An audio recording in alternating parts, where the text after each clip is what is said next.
Un service HAD, hospitalisation à domicile, est une alternative moderne et efficace par rapport à des soins qui sont délivrés en milieu hospitalier et qui apportent des soins complexes et techniques au domicile du patient. Différentes possibilités de prise en charge. Bien évidemment techniques, avec la possibilité de réaliser des soins palliatifs, des transfusions, des surveillances post-chimiothérapie, de réaliser des prises de sang, des pansements complexes, mais aussi de réaliser des soins relationnels pour les patients et pour les familles, qui est très importante et qui est quand même le cœur de la prise en charge en HAD. On s'adapte aux patients, donc il faut être capable d'avoir cette capacité d'adaptation à différents domaines, que ça soit environnemental, puisqu'il y a des maisons ou des appartements qui sont plus ou moins adaptés aux soins, et l'équipe fait tout pour s'adapter au mieux pour que cette prise en charge puisse être efficace malgré les contraintes qu'on peut avoir au domicile. Moi, je trouve que c'est agréable d'être chez soi, d'avoir sa famille, nos habitudes à la maison, d'être plus indépendante aussi et d'aborder la maladie de façon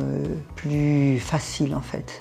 Pour le patient, le fait de pouvoir accueillir chez lui le soignant dans son environnement qui lui est familier et rassurant, avec des proches, la présence des proches ou non, leur permet quand même de gérer cette période de la vie qui est plutôt stressante. Je pense qu'elle est plus apaisante pour les patients qu'en structure hospitalière.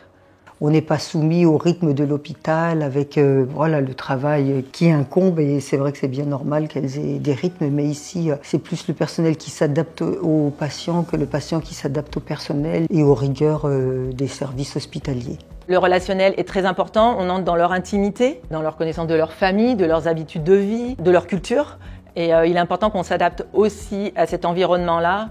L'HAD nécessite un esprit d'équipe assez important puisqu'il y a des réunions qui se font une fois par semaine, une réunion pluriprofessionnelle avec l'ensemble des professionnels de l'HAD, avec les retours que font les infirmiers de soins et les infirmiers libéraux pour assurer un suivi et prendre des décisions sur le projet thérapeutique du patient. L'HAD utilise des outils numériques qui permettent d'assurer un suivi en temps réel de l'état de santé du patient. Ça permet aussi d'organiser toute la coordination du parcours de soins du patient et des soins réalisés, et ce qui permet une réactivité et une précision plus accrue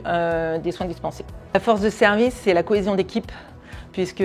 l'équipe travaille beaucoup ensemble, échange. Il y a une réelle relation de confiance au sein de l'équipe et avec tous les intervenants dans le service, et l'amour du métier, du travail en HAD.